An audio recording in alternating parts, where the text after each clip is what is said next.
थोड़ा सा, जिस वजह से हम आपकी जो बात कर सकते हैं और पसंद सकते हैं आपसे, तो यहाँ पर थोड़ी सी समस्या होगी आज।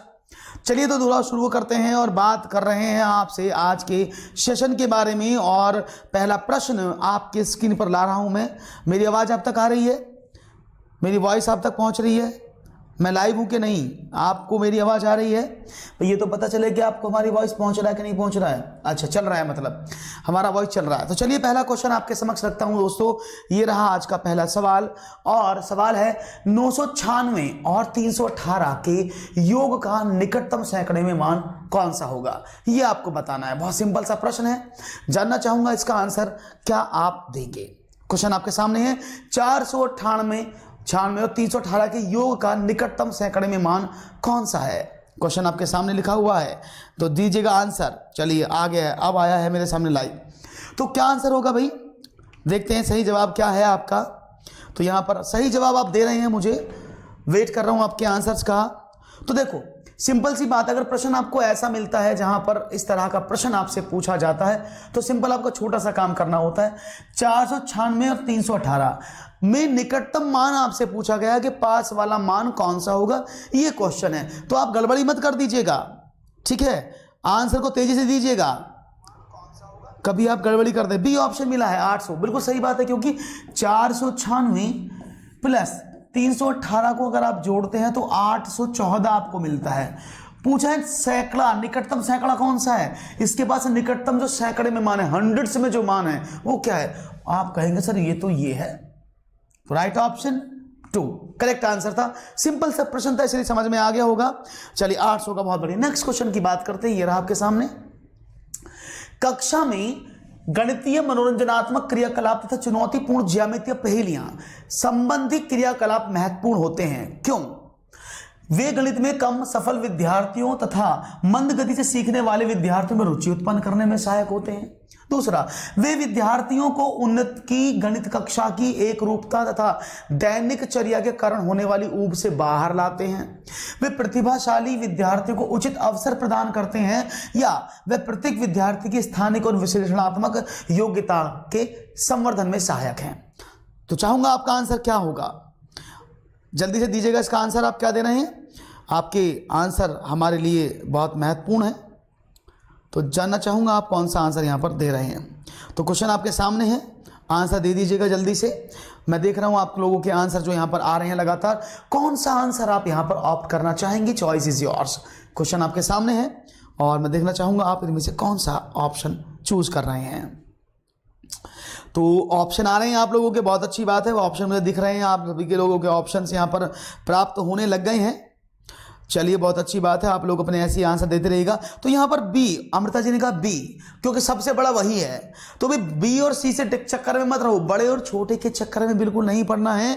आपको देखना है सही आंसर कौन सा है, क्योंकि बड़े और छोटे तो आपको दिखते रहेंगे।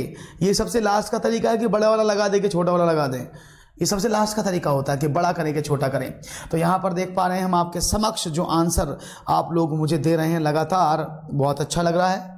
लेकिन अभी सीएससी का आंसर सही से नहीं आया है भाई, जिसको हम कह सकें हाँ कि ये करेक्ट आंसर है। तो मैं आपको बता देता हूँ सही जवाब क्या है दोस्तों। इसका सही जवाब की तरफ चलते हैं और सही जवाब देखते हैं। सही जवाब क्या है? D option. बहुत बढ़िया, भगवती ने बताया है ऑप्शन डी एकदम सही जवाब है कि ऑप्शन डी, क्योंकि ये नहीं है कि सफल विद्यार्थियों और मंद गति सीखने विद्यार्थियों, नहीं बिल्कुल नहीं है भाई। सफल विद्यार्थी और कम सफल विद्यार्थियों की बात कौन सी होगी कि जो मनोरंजनात्मक और पहेलियां हैं वो सिर्फ जो लो एवरेज बच्चे हैं उनको सिखाती हैं, ऐसा किसने कहा?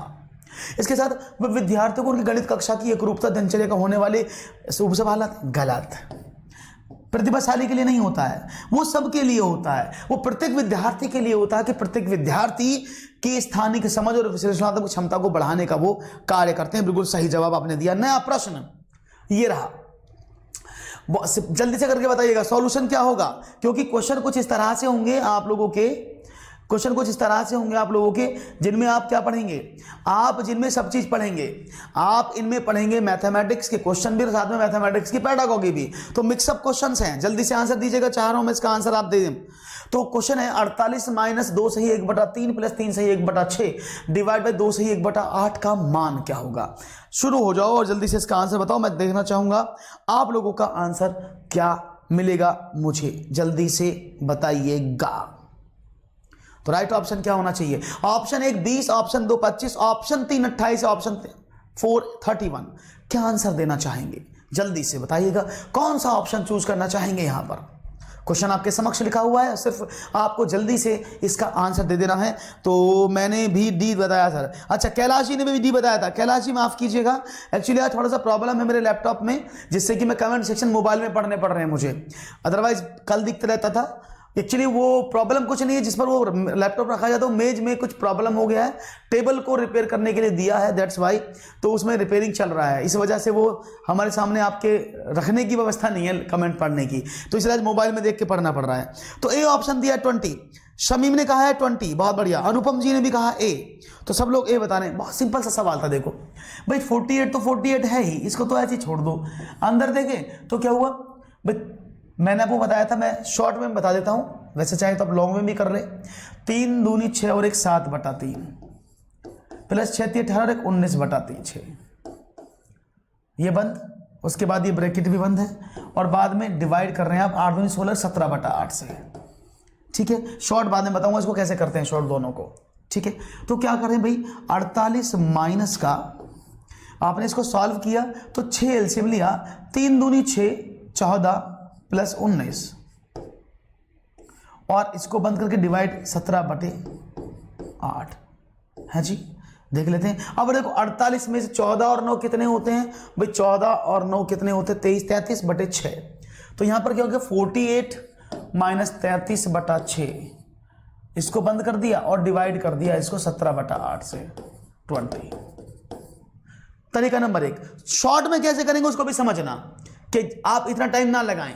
जैसे ये लिखा था ना, तो मैं क्या करता था, इसको मैं बताता हूं आपको अलग करके, 2/1 3 प्लस 3 से ही 1/6, इनको जोड़ना हो ना तो बस पूरे को जोड़ लो ऐसे करके। देखो 3 और 2 5, प्लस इसको जोड़ें तो ये कितना हो जाएगा 1/3 जमा 1/6, तो ये कितना हुआ 5 जमा 6, इसका एलसीएम हो गया 2 प्लस 1 3, तो 3/6 1/2, तो ये 5 से ही 1/2 आ जाएगा।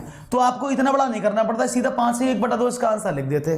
तो ये शॉर्टकट है, आप चीजों को जोड़ने के लिए इस तरीके को अपना सकते हैं। ठीक है ना, क्लियर हो गया, समझ में आ गया? चलिए बहुत अच्छी बात है, आगे बढ़े, नेक्स्ट क्वेश्चन की बात करते हैं और आगे बढ़ते हैं। राजवीर सिंह जी, चलिए कुछ कमेंट किया है आपने, चलो नेक्स्ट क्वेश्चन की बात करते हैं। बहुत सिंपल था क्वेश्चन, है यदि 51.84 divide by 4.32 is equal to 12 हो, तो आपको बताना है 0.00518 अपॉन 0.432 का मान क्या होगा। देख रहा हूं इनमें से कौन सा ऑप्शन आप देते हैं, याद रखना इनमें से क्वेश्चन दिया है आपके सामने कि ये बराबर ये है, तो इसका मान आपको पूछा है, क्या आंसर देंगे इसका आप। गुड इवनिंग प्रियांशी, कैसी हैं आप? तो जल्दी से इसका आंसर जानना चाहूंगा, क्या आंसर आएगा आपका, जल्दी से बताइएगा, वेट एंड वॉच। क्वेश्चन का आंसर मैं जानना चाह रहा हूं आपका, इनमें से कौन सा होगा। सिंपलीफिकेशन का क्वेश्चन है, सिंपल क्वेश्चन है, और इसका आंसर आने लगे। सी, सबसे पहले सी ऑप्शन मिला है, ये वाला मुझे सी ऑप्शन दिया है सबसे पहले अनुपम मिश्रा का सी ऑप्शन है। भाई आप लोगों का क्या आंसर आ रहा है? अनुपम जी का तो सी ऑप्शन है, आपका ऑप्शन क्या है? बहुत सिंपल तरीके से इसको वैसे कर सकते थे, आपको इतना मेहनत नहीं करना पड़ता इस क्वेश्चन को करने के लिए, मैं थोड़ा बता देता हूं। अच्छा आपके लिए, अच्छा अपने लिए ही बोला है अच्छा, तो देखो अगर मैं आपसे बात करूं, यहां से दशमलव कट कर दूं तो आपको पता लगेगा 5184/432 बराबर 12 के है। भाई ये तो आपको ऊपर से पता चला गया ना, यहां से पता चल गया ना आपको, क्लियर है। अब यहां पर देखते हैं, समझते रहना, यहां पर देखें तो 3 अंक बाद दशमलव है, तो 1 2 3, इसका मतलब क्या हुआ, मतलब ये हुआ 5.184/432। अब समझते रहना भाई, को घटाने के लिए आप क्या करेंगे, अगर मैं आपसे इससे बात करता हूं, इसका मान आपको पता था 12 के बराबर है, अगर मैं 12 की इसको काट दूं तो कितने अंक बाद दशमलव लगेगा, 1 2 3, ये आ गया आंसर 0.1। कुछ नहीं करना था, इजी क्वेश्चन था, कर सकते थे कि नहीं कर सकते थे, हो जाएगा कि नहीं हो जाएगा, आप ऐसे भी कर सकते थे। 51.84 डिवाइड उसको करना था 432, आप ऐसे भी कर सकते थे यहां पर, ठीक है, चॉइस आपकी है, हो जाएगा। नहीं, रुक रुक के नहीं चलेगा शिखा जी, रुक रुक के नहीं चलेगा, ऑप्शन इज डी। क्लियर है, सिंपल था, 1000 का तो करना था इसमें। आप ऊपर वाले से नीचे जीरो लाओगे तो 1 गुणा 1000 कर दोगे ना ऐसे करके, तो इसका 12 होता है, 12 में 1000 का डिवाइड कर दो, तब भी यही आंसर आ जाएगा। रुक नहीं रहा, आंसर सही चल रहा है, सही गया, वरुण जी का सही आया, बाकी सब लोगों का सही आया, बहुत बढ़िया। नया प्रश्न देर नहीं करेंगे, क्वेश्चन आपके सामने ही रहा। गणितज्ञ प्लेटो के अनुसार, प्लेटो जानते होंगे, बहुत अच्छा स्टेटमेंट दिया, कई बार पेपर में पूछा जाता है कि प्लेटो का स्टेटमेंट बताओ। उन्होंने एक स्टेटमेंट दिया कि गणित एक ऐसा विषय है जो मानसिक शक्तियों को प्रशिक्षित करने का अवसर प्रदान करता है, एक सुषुप्त आत्मा में चेतना एवं नवीन जागृति उत्पन्न करने का कौशल गणित ही प्रदान करता है। तो यह कथन गणित के किस विषय पर प्रकाश डालते हुए स्पष्ट किया गया है? गणित के व्यवहारिक मूल्य पर, गणित के बौद्धिक मूल्य पर, गणित के सांस्कृतिक मूल्य पर, या गणित के अनुशासनात्मक मूल्य पर? तो मैं जानना चाहूंगा आप लोग इसका कौन सा आंसर मुझे ऑप्ट करके देंगे। बहुत सिंपल सा प्रश्न है, जल्दी से बताइएगा। मैं जब तक आपके लैपटॉप में कमेंट को एडिट कर रहा हूं, देख लेता हूं आपके कमेंट मुझे मिलते हैं कि नहीं मिलते हैं। यहां पर थोड़ा सा काम कर रहा हूं कि आपका लैपटॉप चेयर पर रख कर देखता हूं कि मुझे बड़ी प्रॉब्लम हो रही है, ठीक है ना, थोड़ी सी प्रॉब्लम मुझे हो रही है, इस वजह से मुझे देखना पड़ रहा है, थोड़ा सा लैपटॉप को उठाना पड़ रहा है, देखना पड़ रहा है, कोई बात नहीं है। चलो, तो राइट ऑप्शन क्या है, देखता हूं सही जवाब। ए ऑप्शन दिया है, गणित के व्यवहारिक मूल्य पर। अरे भाई क्या बात है, ऑप्शन ए, ए ए ए ए ए सबने ए। बी कहा है, बी कहा है अनुपम जी ने, सिर्फ बी कहा है अनुपम जी ने, बाकी सबने ए कहा है। कि भाई एक बात देखो, ये व्यवहारिक मूल्य कहां से आ गया? आपने बात नहीं समझी प्लेटो भैया की। प्लेटो भैया क्या कह के गए? प्लेटो भैया ने कहा कि प्रशिक्षित करने का अवसर प्रदान करता है मानसिक शक्तियों को। भाई मानसिक शक्तियों को कैसे आप व्यवहारिक मूल्य पर तोल दोगे? मानसिक शक्तियां कहां से आती हैं? आपके बौद्धिक स्तर को मजबूत करती है कि आपके व्यवहारिक स्तर को? ये तो मोटी सी बात थी। नमस्कार बबीता जी, मानसिक स्तर किसको मजबूत करता है? भाई आप खुद देखो कि मानसिक स्तर के लिए तो बौद्धिक स्तर ही होगा ना। आप कैसे कह सकते हैं कि मानसिक स्तर की शक्तियों को प्रशिक्षित करता है, नवीन चेतना भरता है, उसके दिमाग को खोलता है? तो व्यवहारिक मूल्य कहां से आ गया? समझ में आया? बौद्धिक मूल्य बिल्कुल सही जवाब है। तो घबराना नहीं है, पढ़ते जाना है, समझ में आता चला जाएगा। ऑप्शन दिया आपने बौद्धिक मूल्य, एकदम सही जवाब, करारा जवाब। एक और प्रश्न ये रहा, चलो इनमें से कौन सा सही है? विद इन सेकंड आंसर देना है। इनमें से कौन सा सही है? -16 is greater than -15, -16 is less than -20, -16 is greater than 1 and -16 is less than -3। इनमें से कौन सा ऑप्शन सही है? हेलो, कैसे ललिता जी? क्वेश्चन का आंसर चाहूंगा, जल्दी से बताइएगा, इनमें से आपको कौन सा सही लग रहा है? यहां पर आप क्वेश्चन लिखा है, ये भाई क्वेश्चन डाल देता हूं, क्वेश्चन नंबर है ये 4, आपको क्वेश्चन नंबर मिला इसमें। इनमें से कौन सा सही है ये बताना है। तो यहां पर 4 ऑप्शन विकास जी का मिला है 4। विकास कुमार कह रहे हैं चौथा ऑप्शन सही है। मुकेश जी ने कहा है डी ऑप्शन सही है। भाई आपने कहा है 4D, 4D, और कोई आंसर? 4B, बी ऑप्शन भी दिया है कि ये वाला सही है। समझते हैं भाई, ये आपको बचपन से पढ़ते आ रहे हैं, बचपन से आप सीखते आ रहे हैं एक बात को, शायद आपको पता भी होगा। हम बचपन से एक बात सीखे हैं कि नेगेटिव में जितनी बड़ी असल में उतनी ही छोटी होती है। ये सब सीखते आ रहे हो ना कि नेगेटिव में जितनी बड़ी होगी सच में वो उतनी ही छोटी होगी। तो देखो भाई -16 जो है वो छोटा है -15 से, क्योंकि -15 माइनस की बात कर रहा हूं मैं, तो माइनस जितनी बड़ी वैल्यू होगी वो छोटी होगी। तो -15 से -16 छोटा होता है, गलत लिखा है। -16 -20 से बड़ा है, तो ये भी गलत लिखा है। -16 1 से कैसे बड़ा हो जाएगा? तो मोटी सी बात है कि प्लस की वैल्यू माइनस से वाली कैसे बड़ी हो जाएगी प्लस से, तो वैसे भी गलत लिखा है। तो देखो -16 छोटा है -3 से, क्योंकि -3 छोटा है इसलिए वो बड़ा है। समझ में आ गया? तो भाई आपको गलती नहीं करनी है। अगर गलती करोगे तो कैसे काम चलेगा? गलती नहीं करनी है, समझना है चीजों को, ठीक है? नहीं तो आपको गड़बड़ हो जाएगी क्वेश्चन करते समय। ठीक, समझ में आया है? तो राइट ऑप्शन, ऑप्शन नंबर 4। एक क्वेश्चन और ये रहा आपके स्क्रीन पर। क्वेश्चन है, सबसे उपयुक्त व्यूह रचना जिसका प्रयोग धनराशि के योग की कुशलता को आत्मसात करने के लिए किया जा सकता है कौन सी है? 1 प्रतिरूपों का प्रयोग करना, use of patterns, use of patterns. दूसरा, भूमिका निर्वाह, रोल प्ले कराना, बहुत सारे सवाल हल करना, या फिर सूचना और संप्रेषण तकनीक यानी ICT, information and communication technology का यूज करना। इनमें से कौन सा ऑप्शन आप सही चूज करना चाहेंगे? तो यहां पर एक ऑप्शन मिला है, सबसे तेज प्रतिरूपों का प्रयोग करना। श्रवण जी ने कहा है ए ऑप्शन होगा प्रतिरूपों का प्रयोग। भाई एक बता रहे हो, सोच समझ के बताना, कहीं गलत ना हो जाए, फिर ऐसा ना कहना कि देर ना हो जाए, कहीं देर ना हो जाए, काला गोला भर जाए, उसके बाद आपको याद आए अरे ऑप्शन तो कुछ और होना चाहिए था। आईसीटी का सही भी हमारे कुमार साहब कह रहे हैं आईसीटी का बी, ए, बी सबने अलग अलग आंसर दिए हैं। तो मैं समझाना चाहूंगा आपसे एक एग्जाम्पल से, एक बार में समझ में आएगा। एग्जाम्पल ध्यान से समझना। और यहां पर 30 प्रश्न है, बहुत ही इंटरटेनिंग, आपको पेडागोगी के क्वेश्चन भी साथ में चलेंगे, मैथमेटिक्स के भी साथ में चलेंगे। तो ये आपके लिए बेस्ट जगह है। अगर वीडियो पसंद आ रहा हो तो सबसे पहले लाइक ठोक दो भाई, लाइक में कंजूसी नहीं होनी चाहिए, लाइक कर दो, उसके बाद सब्सक्राइब और शेयर कर देना। समझो एग्जाम्पल कैसे। एक बच्चे को आपने एक प्रश्न दिया, समझना पेडागोगी ऐसी समझ में आती है। एक बच्चे को आपने एक प्रश्न दिया कि 2 पेन, 3 पेंसिल, 4 रबड़ और 2 कॉपी लानी है। यदि एक पेन का मूल्य 1 रुपया 75 पैसा हो, 3 पेंसिल का मूल्य 25 पैसा हो एक पेंसिल का, 1 रबड़ का मूल्य जो है वो 5 रुपये 20 पैसा हो, और 2 कॉपियों का मूल्य 10 रुपये 5 पैसा हो। ऐसे लिखा हुआ है। अब बच्चे को बोलो 100 का नोट दिया, बेटा जाओ सामान बताओ कि भाई कितने रुपए बचे। तो यहां पर बच्चा प्रॉब्लम क्रिएट करेगा, है ना, कर दिया, बहुत अच्छे। तो बच्चा प्रॉब्लमिस्टिक हो जाएगा, वो क्वेश्चन को गलत कर देगा। करेगा कि नहीं करेगा? इतना बड़ा क्वेश्चन बच्चा, तो वैसे हम भी यूपी टेट सी टेट में गलत करके आ जाते हैं। तो इसका तरीका क्या है? मैंने अब इसी क्वेश्चन को देखना, इसी क्वेश्चन को मैंने अपने एक स्टूडेंट भाई को दे दिया।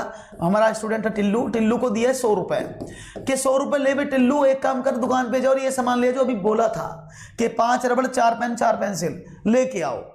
टिल्लू दुकान पर जाएगा, चाहे वो गणित में कितना भी वीक हो, कितना ही कमजोर हो, लेकिन वापस मास्टर जी को आके हिसाब देगा कि नहीं देगा? ये बताओ। वापस आकर मास्टर जी को हिसाब देगा कंप्लीट के नहीं देगा?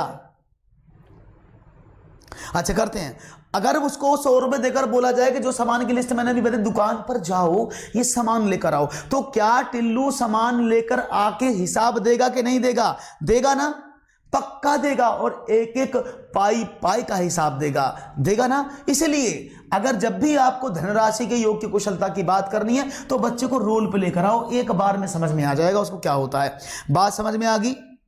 ये टिल्लू जस्ट ये एक हमारा कैसे अवतार है समझाने के लिए, ठीक है? ये हमारा एक अवतार है भास्कर जी, ये हमारा एक अवतार, मतलब हमने क्रिएट से किया हुआ एक टाइटल जिसके थ्रू हम समझाते हैं। ठीक है, समझ में आ गया? आगे बढ़े। नया प्रश्न ये रहा आपके स्क्रीन पर, बताइएगा आंसर। यदि 4 बराबर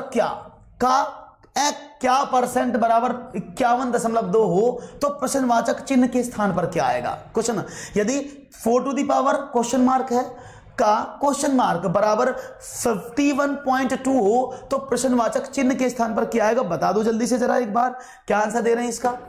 तो यहां पर लोग कैलाश जी यही होना चाहिए। कौन इस वाले क्वेश्चन की बात कर रहे हैं? कैलाश जी इसकी बात कर रहे हैं, किसी और क्वेश्चन की बात कर रहे हैं? कैलाश जी कौन से क्वेश्चन की बात कर रहे हैं भाई, मुझे बता दीजिएगा। ये क्वेश्चन नंबर 6 है, इससे पहले वाला 5 था। 5 की बात कर रहे हैं कि आप किसकी बात कर रहे हैं? तृप्ति जी गुड इवनिंग, कैसी हैं? कौन से क्वेश्चन की बात कर रहे हैं मुझे बताएंगे जरा एक बार? 8 बताया मुझे यहां पर भाई, 8 मुझे बता दिया गया है। चलिए बहुत अच्छी बात है, 8 आपने बताया। देखते हैं अभी आंसर।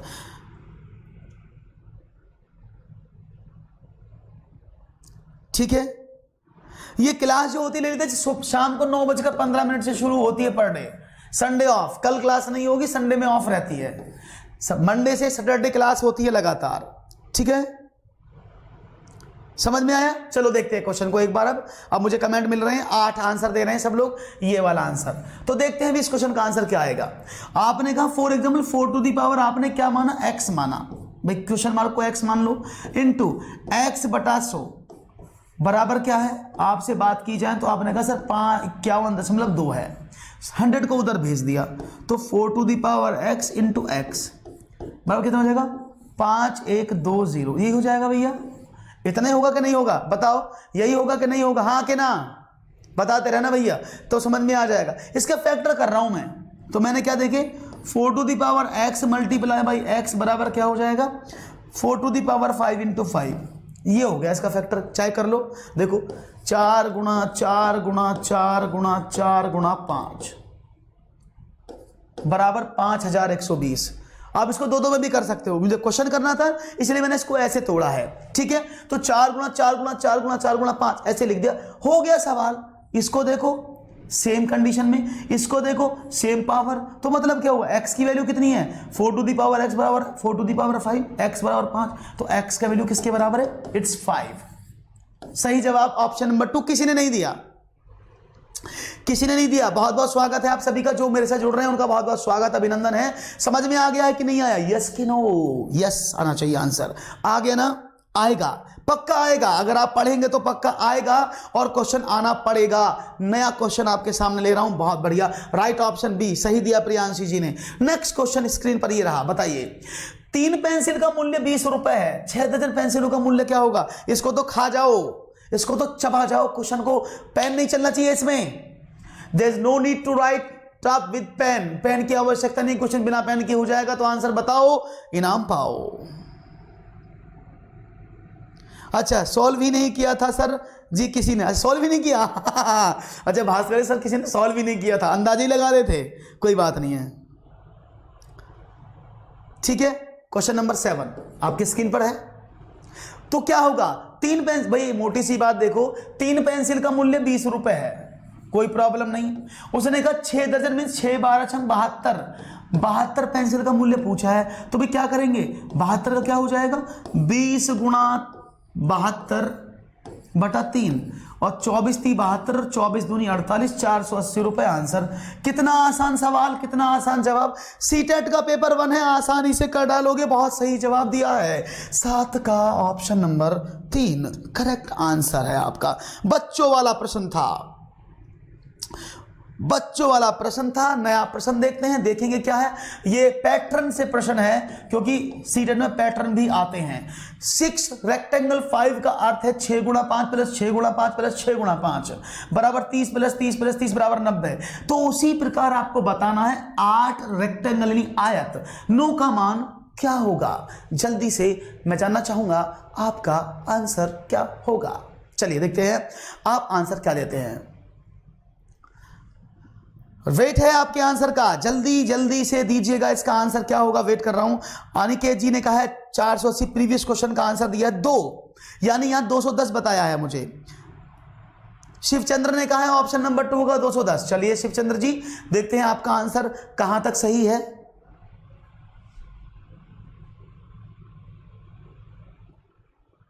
%100%। आशीष जी ने कहा 100% 216।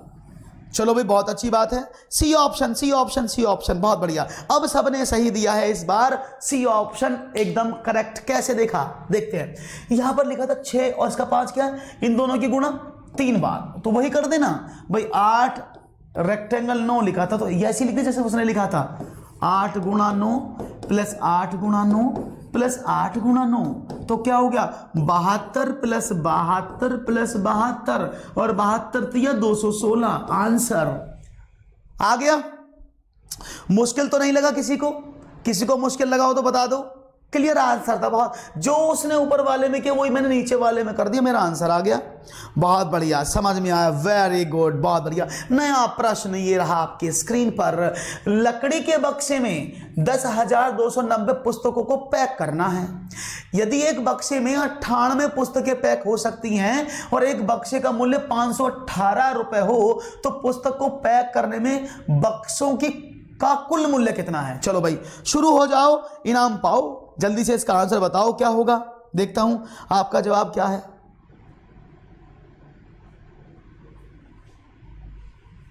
तो आपका आंसर कौन सा आएगा भाई, देखता हूं। अभी आंसर आपके सामने लिखा हुआ है, जल्दी से इसका आंसर दीजिएगा।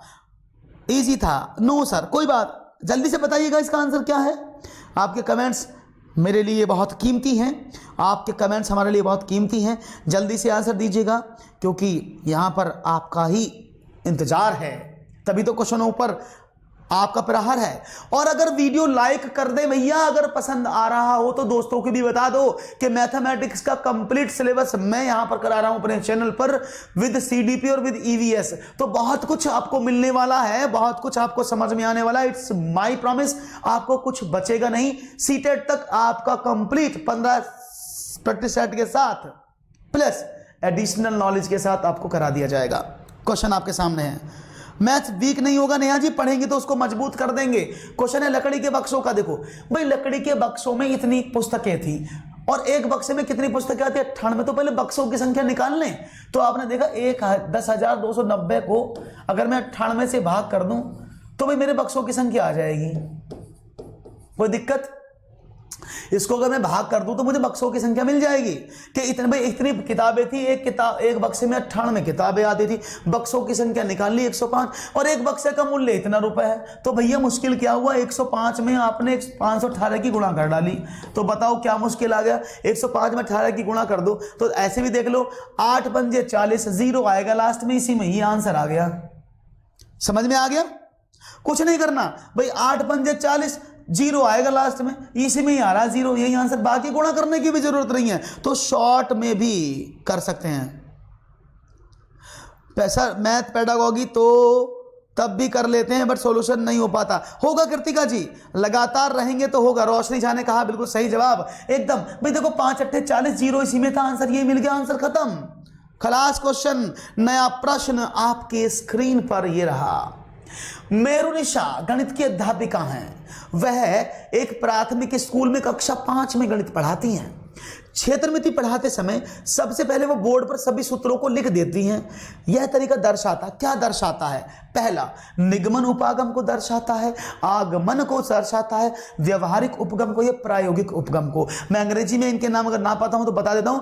Inductive method, deductive method, inductive method, और ये तो मेथड ही नहीं है कोई, और प्रायोगिक में प्रैक्टिकल मेथड। सही जवाब फुल मैथमेटिक्स। हाँ, फुल एनर्जी होनी चाहिए मैथमेटिक्स में। अगर एनर्जेटिक आप नहीं रहेंगे तो कैसे काम चलेगा?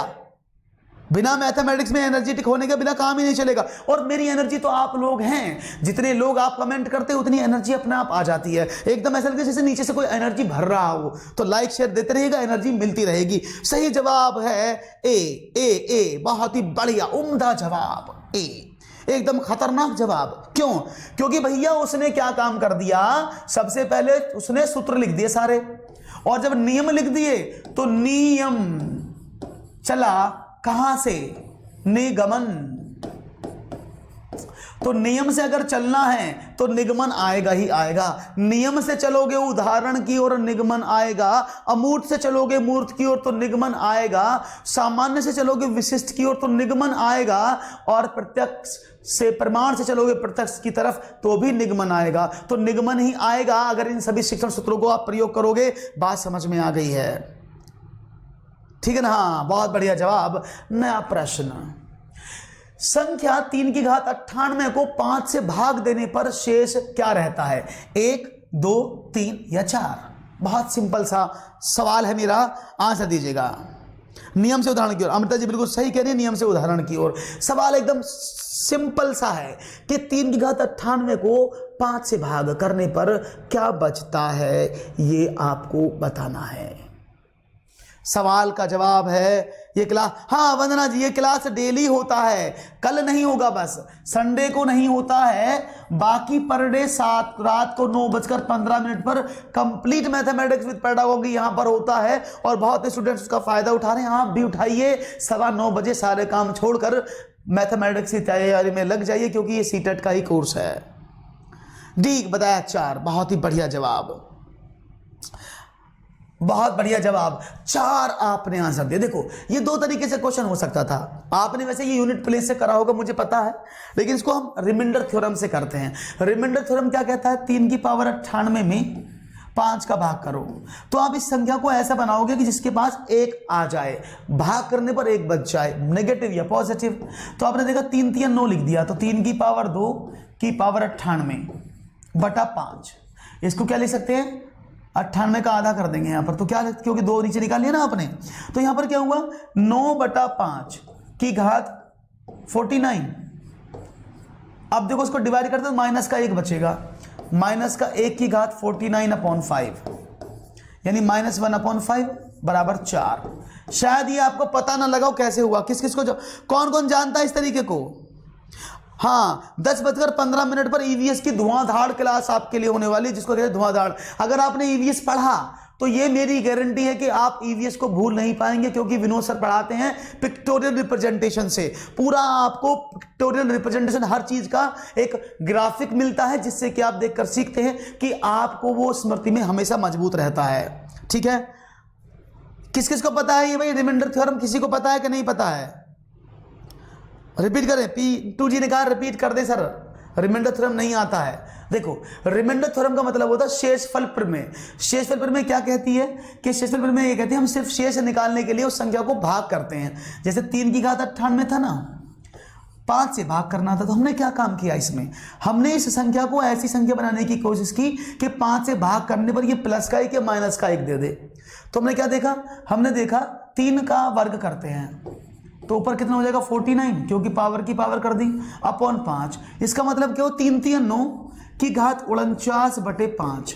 अब देखो, अगर मैं 5 से इसको भाग करता हूं तो 9 में अगर 5 का भाग करोगे तो 1 शेष बचेगा भैया, तो प्लस का 4 बचेगा, 5 से कम 5 प्लस का 4, या माइनस का 1। तो मैं प्लस माइनस का 1 से मतलब होता है, तो हमने यहां पर इसका मतलब 1 लिख दिया माइनस का, इसकी घात 49/5। तो आपने क्या देखा, आपने देखा माइनस की पावर कुछ भी रहे, ऑड नंबर तो माइनस ही देता, माइनस का 1/5। लेकिन रिमाइंडर नेगेटिव होता नहीं है, तो उसको इसमें से घटा दो, 5 - 1 बराबर 4। आप सोच रहे हो सर आप तो बहुत घुमा के करा रहे हो, लेकिन रूल यही है दोस्तों। अगर रिमाइंडर थ्योरम नहीं आते तो मुझे बताओ, मैं आपकी क्लास लगा देता हूं रिमाइंडर थ्योरम की, हम रिमाइंडर थ्योरम भी सीख लेंगे। ठीक है, तो राइट ऑप्शन 4, रिमाइंडर थ्योरम भी पढ़ा देंगे, आप चिंता ना करिएगा। नेक्स्ट क्वेश्चन, किसी विद्यालय के 660 विद्यार्थी हैं, इन विद्यार्थियों को 2/3 लड़के हैं, लड़कों की संख्या का 1/4 खिलाड़ी हैं और लड़कियों की संख्या का 1/4 खिलाड़ी हैं। विद्यालय में कुल खिलाड़ियों की संख्या क्या होगी, जल्दी से बता दो। नहीं अर्चना जी, वो तरीका गलत है, वो तरीका हर जगह लागू नहीं होता है। वो यूनिट प्लेस निकालने के तरीके की आप बात कर रहे हैं, तो यूनिट प्लेस वाला तरीका जो है दोस्तों वो लागू नहीं होता हर जगह, वो गलत दे देगा क्वेश्चन। इसलिए रिमाइंडर है तो रिमाइंडर थ्योरम आप लगाएंगे। क्वेश्चन आपके सामने, आंसर चाहूंगा, जल्दी से इसका आंसर दे डालो। क्या है कि विद्यालय में 660 विद्यार्थी हैं, इन विद्यार्थियों को 2/3 में लड़के हैं और लड़कों की संख्या का 3/4 खिलाड़ी हैं और लड़कियों की संख्या 1/4 खिलाड़ी हैं। तो भाई मुझे इसका आंसर दे दीजिएगा कि कुल मिलाकर देखा जाए तो कितने खिलाड़ी हैं टोटल, बता दीजिएगा। ऑप्शन आपके सामने लिखे हैं, ऑप्शन आपके सामने लिखे हैं। आशीष जी, वो आप उससे कर सकते हैं, मैं बोल रहा हूं, मैं आपकी बात से सहमत हूं। आप जो बता रहे हैं पीछे वाले क्वेश्चन के बारे में, तब तक इसको कर दो, फिर वापस चलते हैं उस पर, एक बार पहले समझ लो, वापस आते हैं उसी पर। तो 600, यहां समझते हैं, 660 विद्यार्थी थे, उसमें कहा इन विद्यार्थियों के 2/3 लड़के हैं, तो मैं इसका 660 का 2/3 निकाल दूं, 660 का 2/3 निकालूंगा मैं, तो कितना हुआ 220, 440 हो गए ना। तो 440 लड़के हैं, बॉयज हैं, तो भाई लड़कियां कितनी हो गई 220 गर्ल्स। समझते रहना भाई, 440 लड़के हैं, 220 लड़कियां, यहां तक बात खत्म हुई। आगे बढ़ते हैं, उसने कहा आगे चल के कि लड़कों की संख्या का 3/4 खिलाड़ी हैं। भाई 3/4 का 3/4, तो 11 110, 330 हो गए लड़के खिलाड़ी। जो बॉयज प्लेयर हैं वो 330 हैं। अब लड़कियों पर आते हैं, उसने कहा और लड़कियों की संख्या 1/4, भाई इसका 1/4 निकाल दो तो कितना हो जाएगा भाई, 4×5 20 और 4×55 लड़कियां खिलाड़ी हो। टोटल कितने हो गए 330 ये प्लस 55 ये, तो टोटल कितने बने 385। टोटल खिलाड़ी हैं ऑप्शन नंबर 2। किसी का जवाब नहीं आया मुझे अभी तक? आया है, बहुत लोगों का जवाब आया है, मैंने देर में देखा। बहुत बढ़िया, बहुत बढ़िया, तालियां आपके लिए भाई, बहुत बढ़िया, आप सही आंसर दे रहे हैं। ऐसे ही मुझे आंसर चाहिए और ऐसे ही आपका जोश बरकरार रहना चाहिए। तो अगला प्रश्न आपकी स्क्रीन पर, एक कस्बे में 1000 निवासियों में से 60% पुरुष हैं, जिनमें से 20% साक्षर हैं। यदि कुल 25% निवासी साक्षर हों तो कस्बे की कितनी प्रतिशत महिलाएं साक्षर हैं? बहुत ही अच्छा प्रश्न है और घुमाने वाला प्रश्न है। आंसर चाहूंगा आप लोगों का। हाँ, देख लिया मैंने, भास्कर जी देख लिया। एक्चुअली मैंने कहा ना आज कमेंट सेक्शन वाला सेक्शन है नहीं, तो मोबाइल की सहायता लेनी पड़ रही है, अदरवाइज मोबाइल नहीं होता है। अब मुझे आदत नहीं है मोबाइल में देखने की, कमेंट सामने दिखते हैं हम लोगों के, तो उससे आदत पड़ी हुई है। तो आज मुझे मोबाइल में देखना पड़ रहा है बार बार, तो मुझे दिक्कत हो रही है। इट्स ट्रू, कल से दिक्कत नहीं होगी, कल हम यहाँ कर देंगे सेट इसको, तो कल सही हो जाएगा। ठीक है, चलो आंसर देखते हैं। आपके सामने आंसर आया है, कितना प्रतिशत पूछा है आपसे बताना है। तो राइट ऑप्शन क्या होगा, देखता हूं सही जवाब। बी ऑप्शन मिला है 37.5। पहला ऑप्शन 37.5 मिला है भाई, आप लोग बताएंगे अपना आंसर। पहला ऑप्शन 37.5 मिला है, देखते हैं 37.5। ओके, चलो भाई एक ही आंसर मिला है अभी, बाकी आंसर नहीं आ रहे हैं, क्या बात है? एक ही आंसर मिला है मुझे, बाकी आंसर नहीं आ रहे हैं भाई, क्या बात है? जल्दी से आंसर देने की कोशिश करें जिससे कि पता लग जाए। चलो देखते हैं क्वेश्चन का जवाब क्या था। 1000 निवासी हैं, 60% पुरुष थे, तो भाई मोटी सी बात, जब 60% पुरुष होंगे तो 40% महिलाएं रही होंगी, तो यानी 600 पुरुष हो गए, 400 महिलाएं होगी। यहां तक कोई दिक्कत तो नहीं है, यहां तक बात खत्म होगी। ये हो गए पुरुष मेल और ये होगी महिलाएं। अब आगे देखना, उसने कहा क्वेश्चन में आगे, उसमें कहा आगे कि यदि कुल 25, देखो जिनमें 20% साक्षर है, 60% पुरुष 20% साक्षर है, तो 20% साक्षर कर दें तो भाई 120 पुरुष साक्षर हो गए। पहली कहानी। उसने कहा यदि कुल निवासी 25% साक्षर हो, भाई 25% यहां देखिए 1000 का 25% साक्षर है, तो 1000 का 25% निकाल दिया, तो भाई आपने क्या कहा 250 लोग हो गए। 250 लोग साक्षर, याद रखना कुल 250 लोग साक्षर हैं, तो कितनी महिलाएं? अब समझना भाई, कुल 250 टोटल साक्षर हैं, जिनमें से 120 पुरुष साक्षर हैं। टोटल पुरुष महिलाएं मिलाकर 250 साक्षर हैं, जिनमें से 120 पुरुष साक्षर हैं। तो इन 250 से अगर मैं 120 घटा दूं तो कौन बची? कुल में से पुरुष निकाल दिए तो कितनी कौन बचा? महिलाएं बची ना। तो इस पूरी कैटेगरी में देखा जाए तो 130 महिलाएं जो है वो साक्षर हैं। उसने पूछा है कितने प्रतिशत साक्षर हैं, तो भाई 130 महिलाएं साक्षर थी। महिलाएं टोटल कितनी है? 400 मल्टीप्लाई बाय 100 कर दूं, कोई दिक्कत तो नहीं होगी किसी को?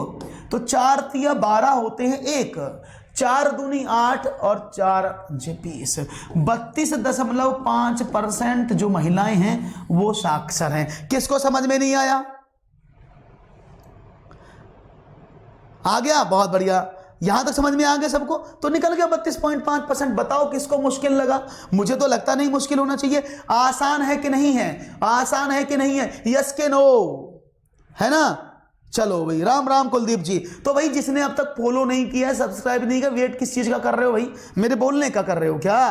तो बोल रहा हूं भैया, जल्दी से लाइक कर दो, ठोको लाइक, सब्सक्राइब करो, वीडियो को शेयर करो, जिससे कि और लोगों का भी भला हो। और प्रश्न आपके सामने ये रहा, साधारण ब्याज की किस दर से, प्रश्न नंबर 12, साधारण ब्याज की किस दर से किसी धन का 10 वर्ष का ब्याज उस धन का 2/5 होगा? देखते हैं क्या आंसर देंगे। करेक्ट आंसर था आसिफ जी। क्वेश्चन है, साधारण ब्याज की किस दर से किसी धन का 10 वर्ष का ब्याज उस धन का 2/5 होगा? बहुत ही सिंपल सा प्रश्न है, दर निकालनी है। दर निकाल के बता दो भैया कौन सी दर आएगी, तो मुझे बड़ा अच्छा लगेगा। ऑप्शन है 1, 4, 5 से 2/3, 6%, 6 से 2/3, एक ऑप्शन दिया है। कोई बात नहीं अर्चना जी, धीरे धीरे करेंगे। बिल्कुल सब शिवाजी, हमें एकदम कंसेप्ट पता होना चाहिए। अगर हमें कंसेप्ट पता है तो हम आसानी से क्वेश्चंस को छीन लेंगे, जकड़ लेंगे, चिंता वाली बात नहीं है। तो देखो समझो भाई, साधारण ब्याज का मतलब है किसी धन का, मैंने माना 100% धन था, समझते रहे ना, 100% धन है मेरे पास, मैं XYZ नहीं बताता हूं, आप सिंपल समझना। मैंने माना धन 100% था मेरे पास, 10 वर्ष का ब्याज उस धन का कितना था, 2/5, 100 का 2/5 हो गया, कितना हो गया भाई देखें तो 5, 20 दूनी 40, तो 40 हो गया, समझते रहे ना। यानी जो ब्याज है वो 40% है, 10 साल का ब्याज 40% भैया, 1 साल का ब्याज कितना होगा, 40/10 बराबर 4%। बताओ क्या मुश्किल आई, क्या मुश्किल आई इस क्वेश्चन में, कुछ भी नहीं आई, सिंपल निकाल दिया आपने। हुआ कि नहीं हुआ, हुआ कि नहीं हुआ, समझ में आया कि नहीं है, जल्दी बताओ, कमेंट सेक्शन अभी खाली चल रहा है तो मैं आगे बताता हूं आपको। अगर सही आया तो Y लिखें, नहीं आया तो N लिखें, समझ में आया तो Y लिख के भेज दीजिएगा। बहुत आसान सा कंसेप्ट था, कुछ नहीं किया आपने, आंसर आपको मिल गया, आ गया है। ओके ओके, बहुत बढ़िया, वेरी गुड, समझ में आया है। तो नया प्रश्न लगाया जाए, कंप्यूटर जी से कहा जाए तो लगाओ भी नया प्रश्न, ये रहा आपके सामने। घड़ी में ठीक 3 बजे, याद रखना, घड़ी में एक प्रश्न आता है टाइम का, बहुत इंपॉर्टेंट है, टाइम का एक क्वेश्चन निकल जाता है CTET में या किसी भी टेट में, टाइम पर बेस्ड क्वेश्चन है। आदाब है, कैसे हैं जावेद जी, और रोजे की पहला रोजा है आज, आपको हार्दिक शुभकामनाएं, बधाइयां मेरी तरफ से, सही गुजरा होगा आपका आज का दिन। घड़ी में ठीक 3 बजे, घंटे में मिनट की सुई के मध्य कोण कितना होगा, समझिए आंसर। मजा आ गया, बहुत अच्छी बात है मुनीश। तो भाई क्वेश्चन है घड़ी में ठीक 3 बजे, ये घड़ी में ठीक 3 बज रहे हैं भाई, यहां पर ये देखो ऐसे बजते हैं 3, डायल तो टेढ़ा मेढ़ा हो सकता है आजकल, तो कितने क्या होंगे, कितने मध्य कोण होंगे, 3 पर कितने कोण बनते हैं भाई, सी एक समकोण, सबको पता है भाई, जब 3 बजेंगे तो 90 डिग्री का कोण होता है, अंतर होता है 15 मिनट का, 15 मिनट का डिफरेंस होता है, कोण बनता है 90 डिग्री का, तो एक समकोण बनता है, एकदम सबको पता है, ये तो सी 100% करेक्ट है, ये तो मुझे पता है। वेरी टफ, शिका करी सर, बहुत ही टफ सवाल था। हाँ, इस वाले प्रश्न में 99 IAS फेल हो गए थे, ये तो मैंने ले लिया आपको। चलो आपको बहुत बहुत बधाई कि आपने इतना खतरनाक क्वेश्चन सेकंड में सॉल्व कर दिया, ब्रिलियंट हैं आप। अगले क्वेश्चन की बात करते हैं। एक आयताकार टंकी की लंबाई 6 मीटर, चौड़ाई 2.4 मीटर, गहराई 1 मीटर है, आधी भरी हुई टंकी के जल का आयतन क्या है, चलो देखते हैं।